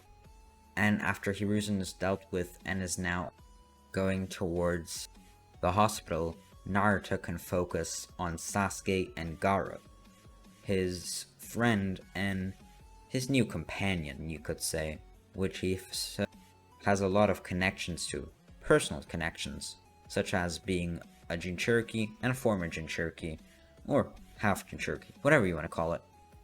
However, at this point Naruto is powered up so fast, he appears there in almost an instant with his 4 tails, and even powers down to 3 tails on the way. However, he's still incredibly powerful, knocks back Gaara and Sasuke who are about to clash, hitting both of them unconscious into a tree nearby. Temari and Kankuro are fine with this as they didn't want the fight to happen at all, and they're told by Naruto that the fight is over and the battle is over. He's of course a little wary, though he's not gonna hold a grudge towards them as they explain exactly what happened and how they were basically forced to participate in the Konoha Crush. Sasuke and Gaara come to again, and they're gonna be fine. Hiruzen heals his wound, and that's gonna be it for the Konoha Crush. The Konoha Crush is now over, and almost everybody survived, the important people being, of course, our main characters, including Hiruzen. And now, they would have to go under a somewhat recovering period. Naruto did push himself a little bit in the fight with the Sannin Orochimaru, And Sasuke did push himself too, as well as Gaara, who almost was controlled by his tailed beast, which did take a toll on his mental strength and chakra usage. And everybody just needs to kind of relax. It was a pretty stressful day. First, the normal exams that were supposed to take place, and then the invasion of Konoha. Naruto regularly visits Sasuke in the hospital, however Sasuke is a little bit annoyed, even angry. He noticed that battle was an eye-opening experience for him. He noticed that Naruto is so much more powerful than him. He would have to do something about it. Because if they ever were to fight like this, there was no way in hell Sasuke could even stand a chance. Sasuke, yeah, he might be a strong genin, but Naruto's something else. He can compete with Sannin. Sasuke thought of a whole bunch of possibilities to get stronger. He could go to the library to train that, he could practice his Sharingan, he could practice more with Kakashi, or a different sensei, though he didn't know who yet. He could go outside of the Leaf Village to train somewhere else, or make new experiences. But something had to happen. He would have to get stronger. Not just in his fight against Naruto, but for his older brother Itachi. There was gonna be that day, someday, where he would have to avenge his family. The question is, when? But the sooner he got stronger, the sooner that day would become, as his hatred for Itachi grew stronger and stronger. So we would skip forward about a week, and whilst the Konoha Crush wasn't in the past per se, it's not the center of attention anymore. As nothing crucially bad had happened, people tried to get over it as fast as possible, and life seemed to go normal again. Until when Naruto eagerly challenged Naruto to a fight to truly see how much the power difference is between them. Naruto didn't really want to, but Sasuke basically forced them to. So, they went up to the rooftop, and Naruto stood still. Meanwhile, Sasuke was shouting at Naruto to start fighting, and actually started weaving some hand signs to make the Chidori. Naruto did not flinch, breathe, or blink. He was like a statue. But Sasuke went ahead and pushed his Chidori into Naruto's chest as he was in a moment of rage and stress. However, Naruto seemed to disappear into shadows as that was just a clone of his, which mimicked his chakra incredibly well so that nobody, unless they had a mastery of the Sharingan or a different dojutsu like the Byakugan, would even notice that that was a different version than the original. And Sasuke didn't have his Sharingan on, so he didn't know and didn't actually look or care about it. However, now Naruto seemed to get shouted at even more angrily by Sasuke. He got annoyed that Naruto seemed to be toying around. And now Sasuke turned on his 3 Tomoe Sharingan and ran towards Naruto, making sure that it is the real one, and started hitting him, or at least trying to. Naruto dodged each attack without even having to move much. He didn't even have to block. It was as if Naruto was playing around with a child. But Sasuke was not gonna back down. Meanwhile, Sakura is starting to cry as she's watching from the side. Then Naruto stands still, and Sasuke continues to try to hit him, but this time he blocks his punch, twists his wrist, and Sasuke is now laying on the floor. Sakura fell to her knees as she didn't expect this to happen, ever. They're supposed to be a team after all, right? Anyways, now the fight is over and Kakashi did come, but a little afterwards. Naruto ended the fight pretty peacefully, and Sasuke is now backing down somewhat, but he's even more annoyed than before. And now he's searched up by the 4 henchmen that were also fighting in Konoha Crush with Orochimaru, the Sound 4. They try to bring him to their side and try to convince him that Orochimaru can give him the power to defeat Naruto as well as his older brother Itachi, and basically achieve all his goals, which is really a tempting offer.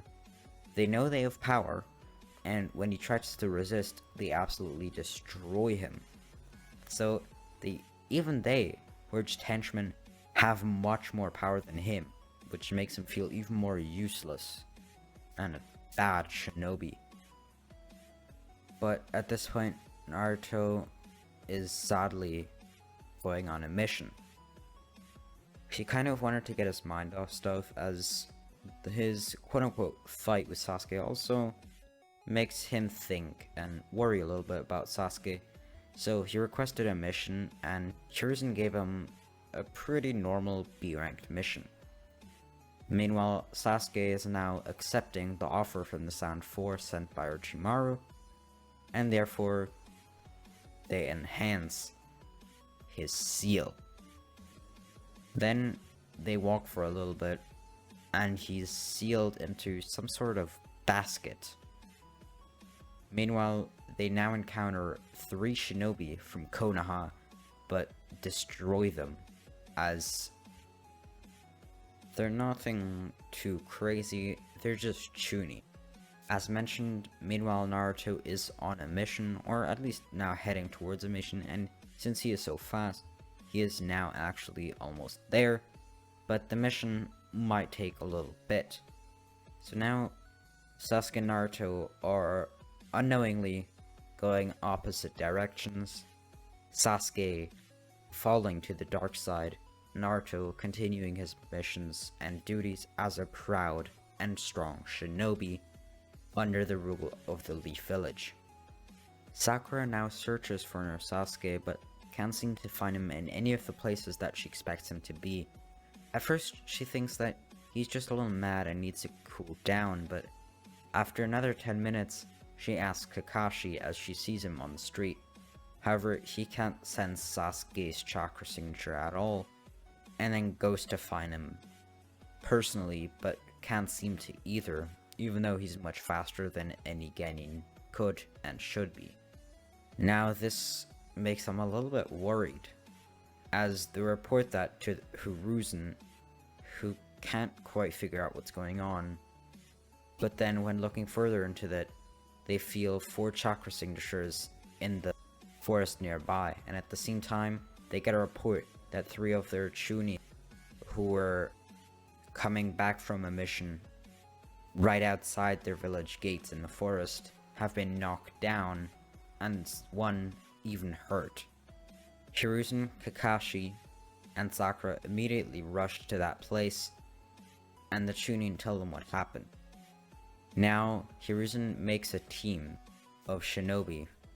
This consists of course, Kakashi as the captain, but also Sakura, Shikamaru, Choji, Ino, and Neji, as all of the 5 Genin don't really have anything to do at the moment, and well, the village doesn't want to put out any Chunin or Jonin for retrieving a Genin, even if he is the last Uchiha, which makes Hiruzen think a little bit. But for now, those 6 shinobi will be sent out. The 5 Genin, with Kakashi as their leader. Should be okay. Kakashi is a very strong Jonin. They go and follow Sasuke's quote-unquote kidnappers until their meet.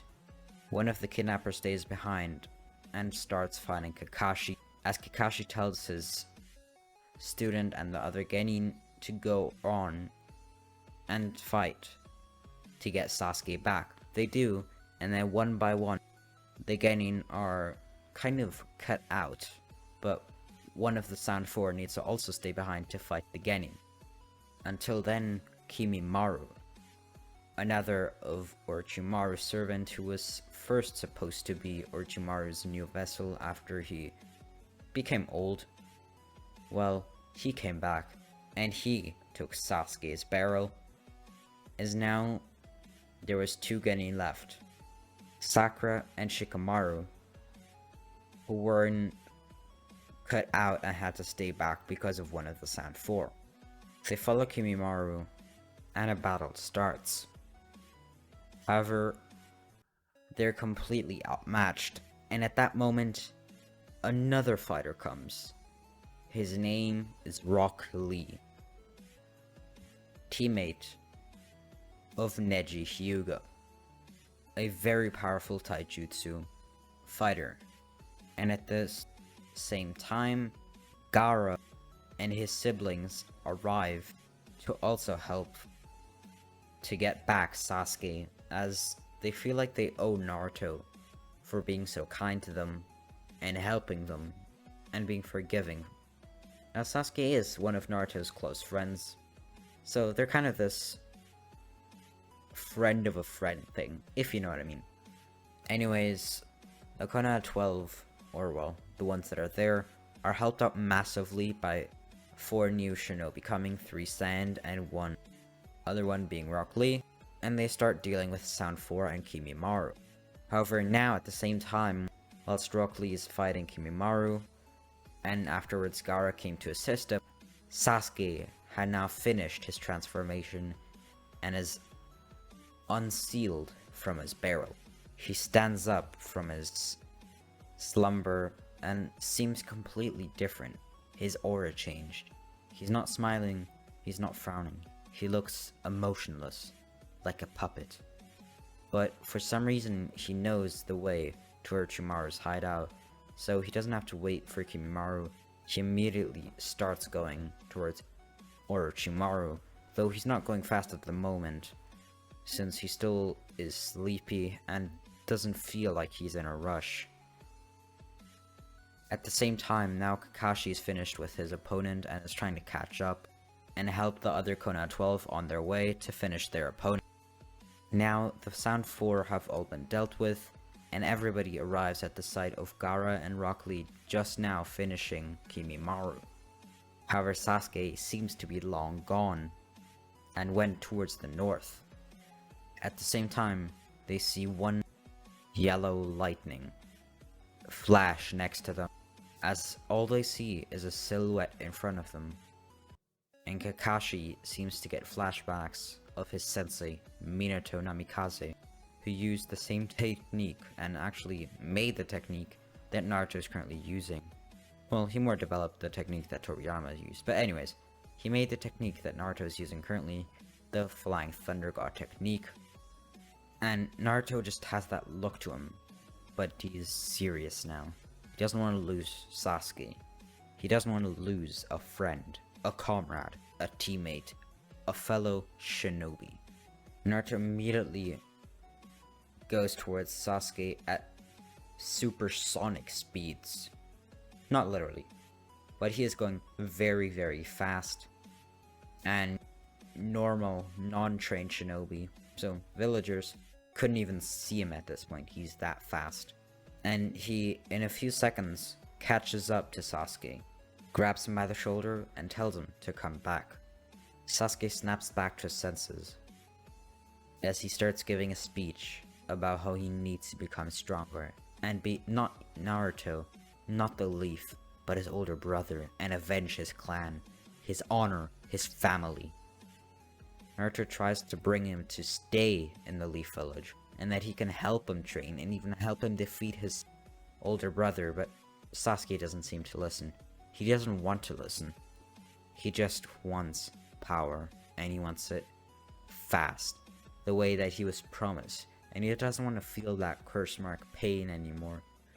So that would diminish that too. It seemed like the best thing, as he didn't feel like he owed anything towards Konoha, so he didn't sacrifice that much by leaving the village. However, in the midst of their discussion, Orochimaru appears in between them, or rather, a little bit beside them. He greets Naruto as if he was an old friend, a fighter, a rival, a comrade. But Naruto is not pleased at the sight of Orochimaru. He's not happy that Orochimaru tried to kill his grandfather figure and tried to delete the village he loved so much off the face of the planet. Naruto immediately starts activating his Ten Tails power once again, and starts heading towards Orochimaru for a fight. Meanwhile, Sasuke starts heading towards the hideout again, without saying anything or giving any signs. But Orochimaru was expecting this, and does actually start fighting Naruto just to buy some time. He was afraid that if Naruto stayed any longer, he could convince Sasuke to stay, and even bring him back by force, if he was willing to, of course, because he definitely could, if he wanted to. They start fighting, but Naruto is being serious. He activates 5 Tails, more than he ever did in the Konak Rush. 5 Tails is actually pushing his power quite a bit, but he can manage if it's less than 5 minutes. 5 Tails gives him an insane power up, and now he's comparable to the might of a Hokage in his prime. Perhaps not complete prime, but a powerful Hokage nonetheless. Now he's stronger than Kakashi or any Jonin, and stronger than Orochimaru or Hiruzen are at this point in time. Right now, some would even call him the strongest on planet Earth, though that's not quite true. So Naruto defeats Orochimaru, but as soon as he wants to put cuffs on him or somehow restrict Orochimaru, Orochimaru seems to be replaced with a law, and as soon as Naruto spots the real Orochimaru once again, he disappears into a tree trunk, then can be seen beside the tree, but then he disappears completely into the earth once more. Naruto is annoyed, but he keeps 3 of his tails as he does have to power down to save some of his energy in case he needs it later, and then goes towards Sasuke once more. He follows Sasuke's footsteps, his chakra signature, until the Valley of the End, on the head of Madara, Uchiha Madara, arguably one of the most powerful shinobi in history, rivaling the speed, power, and might of the first Hokage, founder of the Leaf Village, and tamer of the 9-tailed beasts. Naruto is standing on a statue of Madara, and seems to now be facing off Naruto, who is standing on the head of Hashirama, Madara's counterpart, rival, and former friend. Their situation can almost be compared, but when they're about to fight and start duking it out, battling to see who truly wins, as Sasuke now has more power from the curse mark and he thinks he has a chance, though Orochimaru reappears beside Sasuke, grabs him by the shoulder forcibly. Sasuke looks confused, but then is dragged down to the earth without a choice. And with that, Sasuke was not seen again, as his chakra signature, as well as Orochimaru's, seemed to completely fade and disappear. Naruto lost him. Lost Sasuke, lost Orochimaru. They were gone. At this point, Kakashi, who is following close by, finally caught up to Naruto, as he was nowhere near Naruto's speed, but it was already too late. They both came back to the Genin in sadness and despair in their eyes. Naruto promises to bring back Sasuke, as he let all of his friends down, he let the village down, more importantly, he let himself down. Sakura also vows to become stronger, as she realized she was way too weak and didn't help at all at bringing Sasuke back, and wasn't even able to help. At this point, Naruto met Jiraiya, who was introduced to him by Hiruzen, mostly because of his connection with Minato. They're to bring Tsunade back to become Hokage, because Jiraiya doesn't want to become one, and Hiruzen feels like he's getting too old, and therefore he's not powerful enough, which was shown in him in this fight with Orochimaru, as Naruto, a 12-year-old, was basically matching the Hokage's power, which isn't really supposed to be a thing, even if Naruto is very powerful. They find Tsunade, and they make a deal with her that if Naruto can do a Rasengan perfectly, she will accept the role of the 5th Hokage, as of course she knows who Naruto is, as she is the most feared child ever, everywhere. He of course already can do the Rasengan, so he wins the bet easily without even having to train or work. Orochimaru tries to make her work for him, as he could use a very strong healer and a Sani like her, which would greatly increase his power. She refuses, but she tries to convince her again with reviving her loved ones, like her husband and brother. Tsunade pretends to agree to the offer and tries to backstab him after that, but Orochimaru sees that she wasn't being honest and tries to hit her in the face. However, Naruto grabs Orochimaru's punch and hits him in the stomach as he interferes with the fight. The fight begins between Naruto and Orochimaru, but this time Naruto is angry. Really angry. He uses Five-Tailed Cloak immediately and is now destroying Orochimaru, as he's angry at Orochimaru for hurting the village and stealing Sasuke right in front of Naruto's eyes. Orochimaru now uses the reanimation jutsu mid in the fight, and Naruto stops it, but this was just a diversion, as he just wanted to get time to disappear, and he actually achieves it. Naruto makes sure Tsunade is alright and then brings her back to the Leaf Village as she agrees to become Hokage, because Naruto displayed more than enough power, and of course he does show the Rasengan afterwards too, and even shows that he developed it into the Rasen Shuriken and made it even stronger than the normal Rasengan. Now the 5th Hokage is elected, and it's Hashirama's granddaughter, Tsunade Senju. Naruto asks to have a break from any type of missions and have a 2-year break from being a shinobi. Everyone agrees, as it would be very nice to have such a strong shinobi train even more, as he's not a crucial part of the village yet, but if he develops his power at a young age, he could be, and even the next Hokage. It starts with Naruto training with Jiraiya to learn more about controlling the Tailed Beast's chakra from the viewpoint of a human, as it's easier than in canon because he can use the Tailed Beast's chakra without it resisting or messing with Naruto's chakra.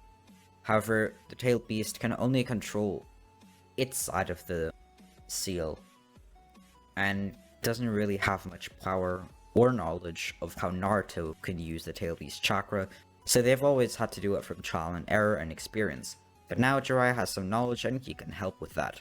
Naruto used the rest of this training time to train effectively as well, even when he's not using Jiraiya as a sparring or straight up sensei.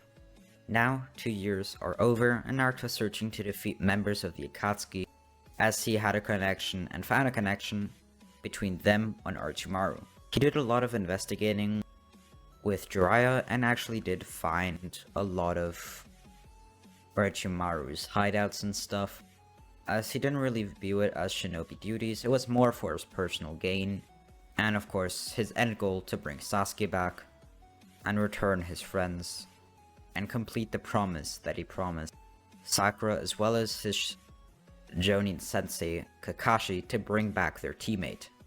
After having been out of the village for a little while, Naruto finally returns after 6 months and is greeted with open arms, but because he has great strength and Sakura trained with Tsunade to achieve healing chakra and powers too, they now are ordered to do another version of the bell test with Kakashi. Here, they actually want to show their power. Sakura is very strong and is able to hit the ground, making a small, temporary, but still an earthquake, shaking up Kakashi's stance, and in that time frame, Naruto uses his immense speed to tackle Kakashi to the ground, where Sakura is then able to get the bell, and therefore Sakura won the bell test after mere seconds. And they still have pretty good teamwork, and their teamwork is arguably even better than when they were small children. Anyways, now they get an important message from the Sand Village, as it's a call for help. The Kazekage, the new Kazekage, Gaara, of the Sand, has been kidnapped by 2 Akatsuki members. Naruto, Sakura, Kakashi are immediately ordered to go there, and they actually arrive there earlier than they thought and planned for, as Sakura was the slowest out of the three, as her training wasn't focusing on speed and that wasn't her profession.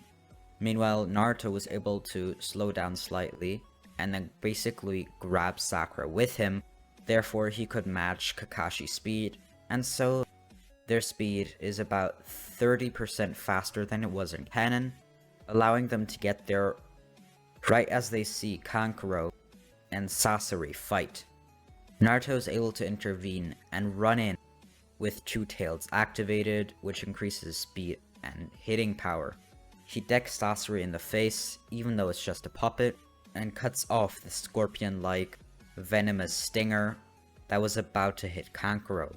Sakura now goes over to Kankuro and try to heal his wounds and is pretty good at what she's doing, and therefore Kankuro's pain is mildered and he can continue fighting. Now Kakashi and Naruto are engaging in the fight with the two Akatsuki members that kidnapped the Kazekage. Naruto is furious now seeing his friend Gaara. Even though he didn't know him for long, they did become friends, and a former jinchuriki of his, well, getting kidnapped and hurt, as Gaara was unconscious. Naruto was angry, now powering up to 4 tails, which completely outmatched Sasori and Deidara at the same time. Sasori was fighting with his puppets and did actually show his true form, his true human body, but was fighting at the front, meanwhile Deidara was trying to throw bombs from the back. But Naruto was able to distract Sasori enough that Kakashi was able to sneak to the back and take care of Deidara, as he wasn't a close range fighter. Now Kakashi was able to fight Sasori from the back, and Naruto of course distracted and fought him well enough that now they defeated 2 Akatsuki members. Of course, they're not completely done, as they would wake up shortly and then would try to fight them again, but for now the Kazekage was rescued. Gaara and Kankuro were sent to the hospitalization section of the village, where Sakura helped in their treatment, especially Gaara, who had some open wounds from fighting Deidara, who threw many bombs at him. However, luckily none of them had Sasori's venom in them, or rather in their bloodstream. That was taken care of. Meanwhile, the Akatsuki members were put in a prison-like environment and were heard by the village, as well as Naruto, Kakashi, and Sakura, who were trying to get as much information out of them as possible. Though Sakura came later, as she was still involved with the 2 hurt shinobi, Gaara and Kankuro. So now they got enough information out of Sasori and met at the Tenshi Bridge. At this point, Kakashi didn't actually have a mission, so he didn't have to be replaced by another shinobi. However, there was a new genin to join their team.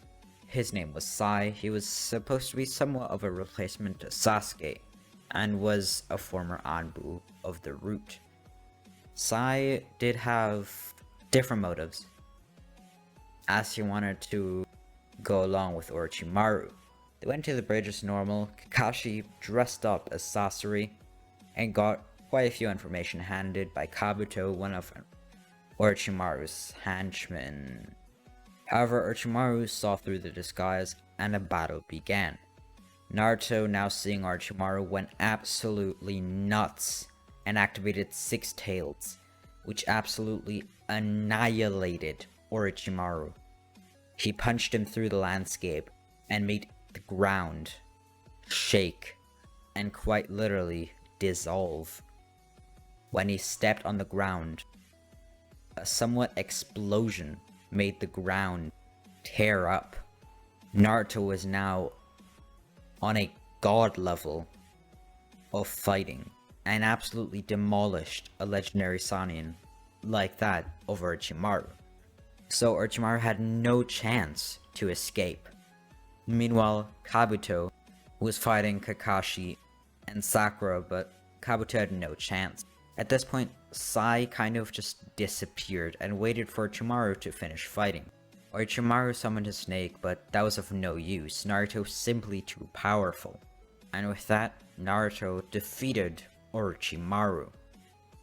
However, Naruto, with one of his genjutsu that he got from the Ten Tails, actually got a whole lot of information out of Orochimaru. He made this genjutsu by using his eyes, which over the years, by using much of the Ten Tails chakra, had kind of transformed, not into the Sharingan, not into the Renegan, but into something like a mix of it. It was like a worse version of the Rene Sharingan that the Ten Tails had from Kaguya. It was kind of a mix of normal eyes and a dojutsu. However, it was very, very powerful, more powerful than a normal Mangekyo Sharingan, which is already really powerful, and it had none of the side effects like making you go blind, and it didn't actually have to use that much chakra, but it did enhance Naruto's abilities and chakra usage, therefore making Naruto stronger, and so now he was able to get a lot of information out of Orochimaru, and then defeated him, took care of him, if you know what I mean. So then he had the information of where Sasuke is. They then tracked him down and found him, walking through one of the corridors in Orochimaru's lair, already thinking about when he would defeat Orochimaru, as he was sick of being around him. However, that job was already done for him, as Naruto now appeared right in front of him by basically teleporting. Sasuke was shocked, and Naruto was so happy to see him once more. But Sasuke acted kind of differently than he expected, and he acted as if they hated each other, as if they were enemies or strangers. Naruto wasn't sure what's going on. Perhaps he had been brainwashed or put under genjutsu, or worst case scenario, lost his memories. But Sasuke seemed to know very certainly what happened and knew exactly what happened. So that definitely wasn't the case. But Naruto tried to open up, talked as if they just hadn't seen each other for the weekend, as if old buddies, which they were, as if comrades just came back from a mission. Without asking, Naruto touched Sasuke by the shoulder and then brought him to Sakura and Kakashi by teleporting him. Meanwhile, Sai was still gone, disappeared. Now, Sasuke didn't really care what Naruto was gonna do, but Naruto had a certain plan in his head. He had all of Orochimaru's memories, or not all of them, but a lot of them, and therefore knew where the Akatsuki hideout was, and that they were currently having a meeting about future plans, and about two of their somewhat immortal members going out and defeating some of the Leaf's strongest shinobi. As the worst case scenario, they'd be imprisoned, as there was no way in hell that they could be defeated like Sasori and Deidara, and there's no way they could be killed. So they were sent out, or rather, they were going to get sent out, but at that time, Naruto teleported to their cave, now activating 8 tails of the 10 tails, giving him an insane boost to his chakra, and this did make him go somewhat wild. He didn't have the power to control all of the tails, and the 10 tails personality did take over. Not completely, but it was definitely very influencing. Naruto became more aggressive, didn't think through everything, didn't talk much. He was becoming more and more a beast. But that doesn't matter for now. Naruto wanted to defeat the Akatsuki, which did play somewhat of a role in stealing Sasuke, as they also supported Orochimaru, and Orochimaru was the person that Naruto hated the most. So Naruto went and tried to defeat Akatsuki's weakest members first. These Naruto thought to be Hidan and Kakuzu, especially Hidan, who didn't really have anything special about him except for his immortality, though Naruto didn't really care about it. He ripped Hidan apart, quite literally, found Kakuzu's hidden hearts with his dojutsu, or eyes, it's kind of a mix, and then defeated him, as well as he wasn't completely immortal. Then, he fought what he thought of as Paper Girl, Konan, but that made Pain angry, the one with the Rasengan, a very powerful dojutsu, which he had heard from the 10 tails was the one that Kaguya had, and really all of the Otsutsuki have it, or most of them at least, and can be achieved if mixing Indra and Ashra's chakra, which basically results in the sailed chakra of the Sage of Six Paths. Really, just you need Otsutsuki chakra.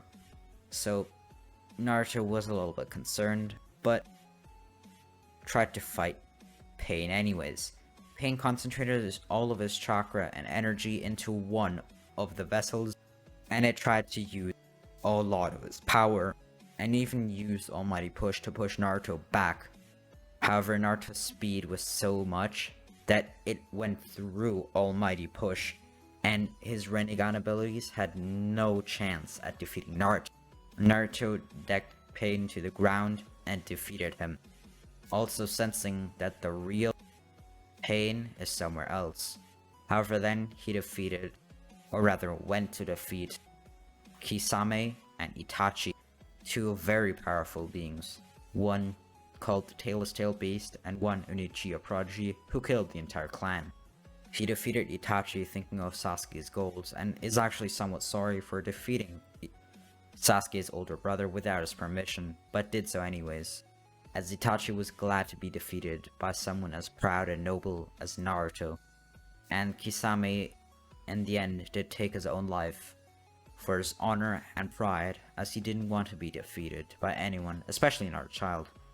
Then Naruto went to the real Pain, Nagato, and talked with him until Nagato decided to give him one of his Renegans, as he wanted to give both, but the Ten Tails told Naruto that he should keep one of his normal eyes, as it has the Ten Tails power in it, and therefore also kind of the Otsutsuki power, so keeping one would give him a more variety of jutsu, but one Rinnegan would also be very, very good, and it would be very, very strong.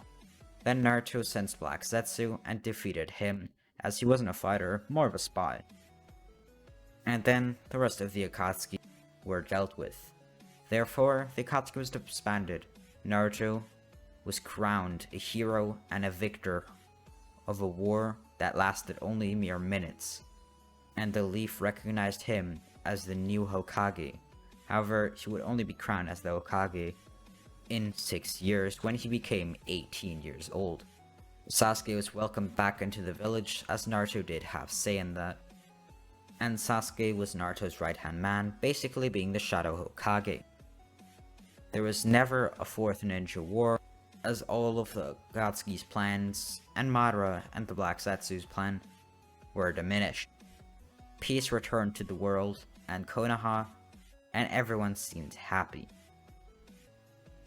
Thank you so much for watching the series, hope you enjoyed, make sure to like, subscribe, and I'll see you in the next series. Thank you.